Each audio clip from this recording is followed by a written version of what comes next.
Listen, if I told you that I liked rap music, you would expect me to play something like hot sauce dripping. Everybody wanna start dipping. First nobody wanna listen. Now just like if I told you I liked rock music, you would expect me to play you something like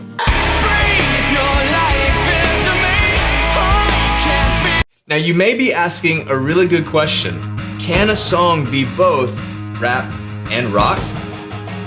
Have you ever even heard of the Beastie Boys? What's that? You said the 90s really were the best decade in music? Yeah, I'd agree with that. Hi there, I'm Mr. Chaffin, and in today's lesson, we're going to figure out how we categorize people, places, things, pretty much anything we'll talk about in this history class in a way that makes sense. Hey, don't worry though, if this stuff normally confuses you, calm down. We have a system in place that will help you keep everything straight, so let's get started.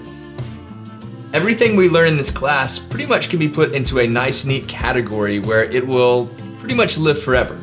To keep it simple though, we use an acronym called PEGS, P-E-G-S, which stands for Political, Economic, Geography, and Social, in order for us to keep these categories straight. Our goal is not just to understand what these words mean, but also what type of information should go underneath each category. Let's start with political. So right up front, we're going to learn a little trick about big words that we don't understand. If you take the big word and look for smaller words within the word, then it's gonna help you understand the meaning. So if you look at the word political, it's a pretty big word, but if you look within it, it has the word politic, or politics. So most people, when they hear the word politics, they instantly think of the government, which is pretty much 100% what you need to be thinking of. Beyond that, we need to know what topics would go underneath this category of political.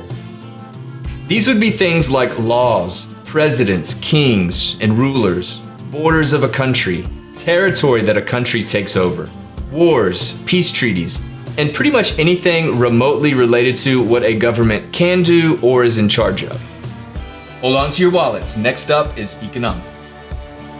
Right there in front of our face is the word within a word. Yeah, in the word economic is the word eco or economy.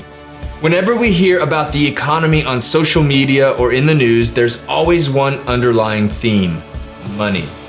Not just cash money though. It could also include things like taxes, imports, exports, trade, and even something like labor, which is another way of saying work. Basically, anything that revolves around money can safely be placed in the economic category. All right, next up we have geography, and our word within the word kind of gives away the meaning. It's a short little prefix right at the beginning of the word, geo, G-E-O, which literally means Earth. So this category is pretty much anything to do with the natural world that we live in. Topics could include physical maps, weather, landforms, including things like rivers, mountains, oceans, and anything else natural, and even ways that humans affect the natural world. So anytime we build railroads, collect natural resources, build big cities, all of these things are related to geography. A good rule of thumb is that if you can trace it back to Earth or the natural world in just a couple of steps, it can probably go in geography.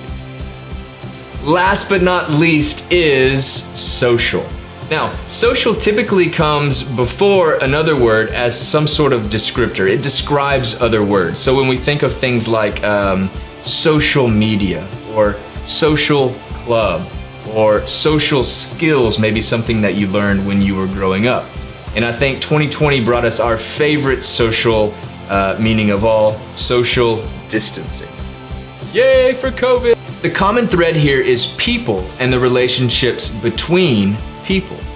Topics that fall under this category would obviously include gatherings of people, such as churches, religious groups, and even like school and education. Other common examples would be slavery and immigration. As you can see, social always comes down to people and the relationships and interactions between groups of people.